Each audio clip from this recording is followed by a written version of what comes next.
Little boy and elderly woman. A 6-year-old little boy often insisted on meeting God. He didn't know much about God, but his heart was filled with a strong desire to find him. His only wish was simple: to sit and share a meal with God. One morning, he carefully packed 5 to 6 flatbreads in a small bag and set out on his journey. He walked for hours, through fields and quiet roads, until evening fell and he reached the bank of a peaceful river. There, an elderly woman sat alone. Her eyes, though wrinkled with age, held a soft sparkle, filled with love and a quiet longing, as if she had been waiting for someone. The boy, tired from his walk, sat down beside her and opened his bag. As he began eating his bread, he suddenly remembered his mission. With a shy smile, he held out a piece of bread to the woman.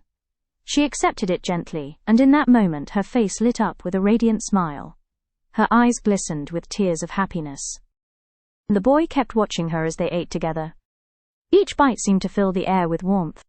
He offered her another piece, and they shared not just food, but laughter and silent affection. Time passed like a beautiful dream. As night approached, the boy stood up to leave. The woman blessed him softly, her voice trembling with love. He waved goodbye, looking back several times, each glance met by her glowing, tearful smile. When he finally reached home, his mother embraced him tightly.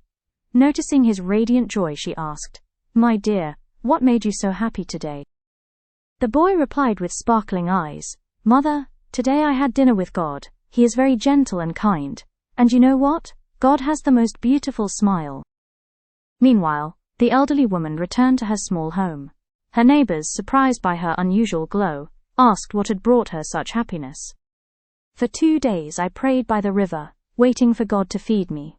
Today he came.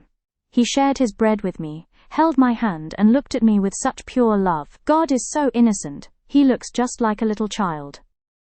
When love for God is pure and unselfish, he reveals himself, not through grand miracles, but through the simplest acts of kindness. God lives in every heart, in every loving gesture, in every shared meal. Sometimes, to meet him, all we need is a child's faith and a piece of bread. The deep meaning of this story is that when there is true, pure love for God in hearts, he reveals himself. When the mind is absorbed in devotion to God, we see God in every living being. Please share your thoughts in the comments. Did you like the story, and what could be improved?